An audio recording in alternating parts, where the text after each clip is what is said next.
the most important thing to me is taking care of myself and taking care of my family and being a servant of God now. Or I was known as, because you just said it's part of your identity. I was always known as, steak and whiskey Drew. That was my nickname. I like steak and I loved whiskey.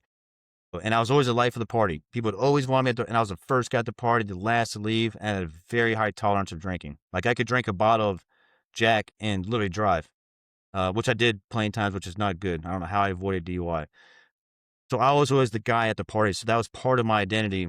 And even at work, I would always encourage folks. I'm like, if they're doing a morale event at work, like if they don't allow alcohol, I'm not going. And I would tell people all the time. It's just like, and I look back like, gosh, how stupid of me and how arrogant.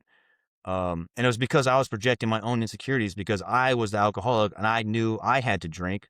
So I wanted everybody else around me to drink too, to make me feel normal because I was sad and depressed and I was the problem. Everybody else had the problem. I had the problem. But I would try to take people with me and it's just, oh my gosh, so stupid looking back on it. And when I talk about it, I'm like, I get frustrated with myself because, and even at my retirement, I had the best retirement in the Coast Guard. 200 plus people showed up. Amazing retirement. But I had alcohol at my retirement. I was literally sipping a bottle of whiskey at my retirement. And I told all the guys and gals that I worked with, I said, I want whiskey. Again, it was part of my identity. So I got roughly about $4,000 worth of whiskey given to me, at my retirement. They kept walking up to the podium as I'm speaking and placing the table. And that was amazing but I look back, I'm like, everything's centered around alcohol.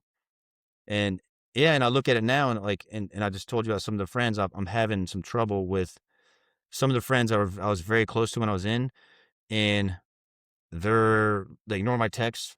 And so I think they pulled away and I don't, because our relationship centered on us being in the Coast Guard and us drinking all the time.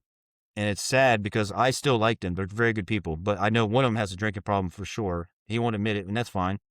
But he's pulled away. So it's like I feel like they think I'm judging them, which I'm not, Yeah. and they're Yeah. just my bros, and I'll always hang with them. But I don't know if they feel. I don't know. So I'm learning. Some people are shifting out of my life now, which kind of Mhm. hurts, but that's okay. I'm an adult. I can take it. But then I've also had a lot of new people come into my life that are good as well. It's good and bad, in certain things. I'm just Yeah. in that process dealing with. But again, I'm not going back because I love me more than I ever have, and I love my family and my kids more than my friends and stuff.